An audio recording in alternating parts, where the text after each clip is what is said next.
All right. The last one is where you have a helper. Okay, so whoever has the dog is called the handler. Yeah. Okay, so whoever's got the dog, meaning you're handling the dog. Mm-hmm. Does that make sense? Yeah. Okay. A helper is someone who's helping you because, maybe you need distance, maybe you need more hands, all this sort of stuff. Yeah. So what's going to happen is your helper, right, is going to have the bait. Okay. What you're going to do is you give the handler a signal, wink, wink. I don't care what it looks like. Maybe not something with the hand because that's distracting, isn't it? Well, yeah, it's just you don't really want the dog to see it. You don't want the dog to see you cue the helper. So you can nod. Yeah. Nod, yes. Yeah, if you want. As long as Ollie's not looking at you. Yeah. Okay. All right. So what's going to happen is when this person pretends to trip or accidentally drop the bait. Yeah. At the dog, as the dog moves, you say leave it. So the handler's job, the helper's job is to make sure, okay, where's this handler standing, right? And this is the key. This person here needs to be very, very, very still. Yeah. Okay? Because the leash is going to have a perimeter, yes? Mm-hmm. Yeah. Okay. So if the helper drops the food, let's say 2 meters, then you have 2 meters buffer zone. Yeah. Okay. However, if for some reason, because let's say that handler steps forward a step 1 meter, then at least you have 1 meter that you can block the dog, because that's what it's about. It's about blocking him. Okay. If the dog leaves it, you reward it by saying yep, and then the dog comes back to you to get rewarded. Hang on, I'm lost here. The helper's got the bait though. Who gives him the bait? No, the reward comes from you. The bait. Yeah, so I've got to walk over and give you. No.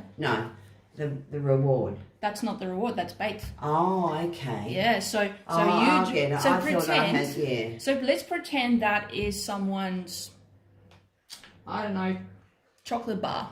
Okay. Right? And they drop it out in public. Yeah. And you say leave it, and Ollie goes, yep, no worries, mum, no worries, dad. You said leave that. I can't have it. You reward because you'll have rewards with you, and you'll go yep, and he comes from you. Yes, because assistance dogs are not allowed to scavenge, and they're not allowed to pick things up. And people they'll be silly. They'll throw food on the floor for him to distract him because they think it's cute for whatever reason. Yeah. Okay, so the first drill we did was you're walking around and you see, oh my goodness, someone had an accident and they dropped their ice cream. Yeah.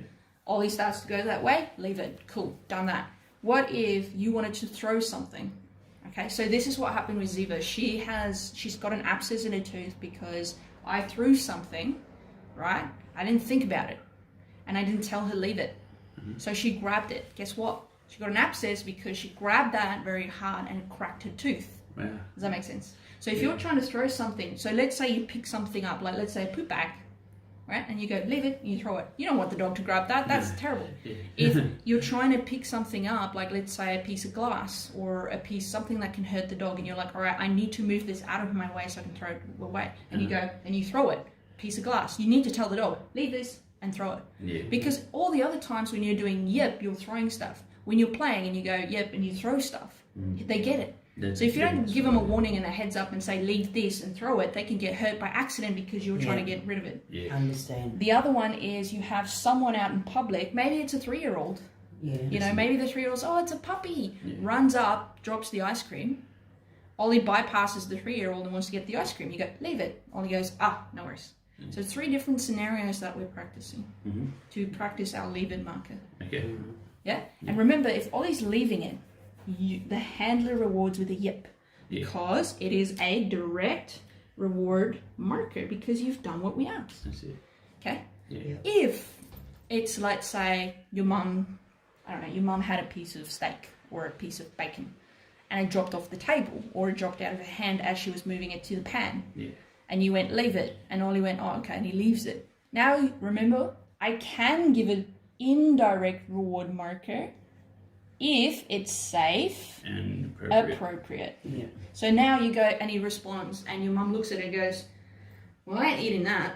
And it's fine for him. And you go, get it. And then he goes and has it. Yeah. You can say get it, can you? Yes. That's our indirect reward marker. That is why we have those 3 cues, those that mean specific things. Yeah. Direct reward marker gets fed from the handler. So you come and you get it. Indirect is from a different source. Yeah. Yeah. That's That's what the indirect. Yeah, I understand. So when you're using language with dogs to say